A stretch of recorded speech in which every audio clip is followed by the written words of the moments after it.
आमिर साहब, मैंने एक नशिस्त में आपसे तसव्वुफ के बारे में एक सवाल पूछा था, जिसके जवाब में आपने ये फरमाया कि सूफियों के इल्म नफ्सियात से फ़ायदा उठाना चाहिए, लेकिन बाकी जो उनके अकायद हैं या कुछ प्रैक्टिसेस हैं उनसे दूर रहना चाहिए।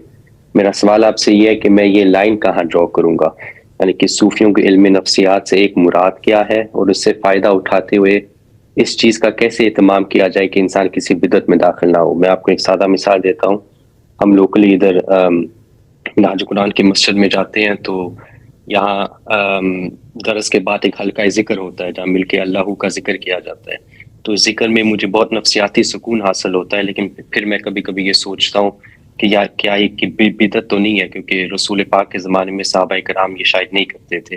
तो मेरा सवाल आपसे ये है कि सूफियों से कैसे फ़ायदा उठाया जाए इस इत्माम के साथ कि इंसान किसी बिदअत में दाखिल ना हो। बहुत शुक्रिया। शुक्रिया। अल्लाह ताला ने जो पैगंबरों के ज़रिए से हिदायत हमें दी है, वो दी ही इसलिए है कि वो हमारे लिए फ़ैसले की बुनियाद बने। दो चीज़ें बिल्कुल वाज़े कर दी गई हैं। एक ये कि दीन वही है जिसको मुहम्मदुर रसूलुल्लाह सल्लल्लाहु अलैहि वसल्लम ने दीन करार दिया। लिहाजा कोई शख्स, वो आलिम हो, वो मुतकल्लिम हो, वो सूफ़ी हो, अपनी तरफ से किसी चीज़ को दीन नहीं करार दे सकता। दीन पूरा का पूरा हमें अल्लाह के रसूलों ने दे दिया है। हमारे पास वो मुहम्मदुर रसूलुल्लाह सल्लल्लाहु अलैहि वसल्लम के ज़रिए से मुंतकिल होकर पहुँच गया है।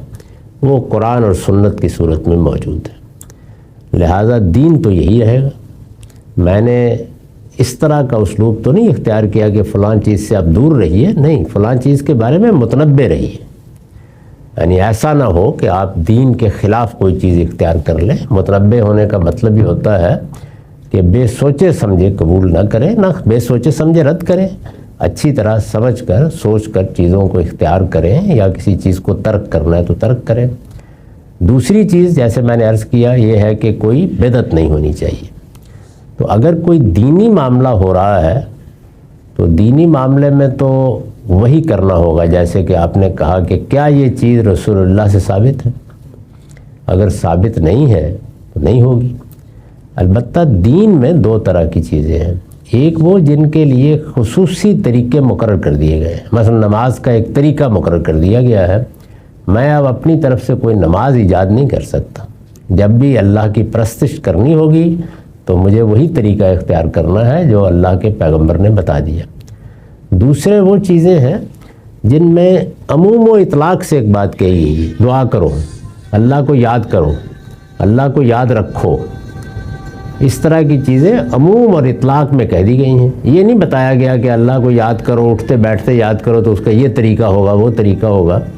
उसमें कोई आदमी अपने लिए किसी तरीके को मुफीद पाता है, इख्तियार कर ले।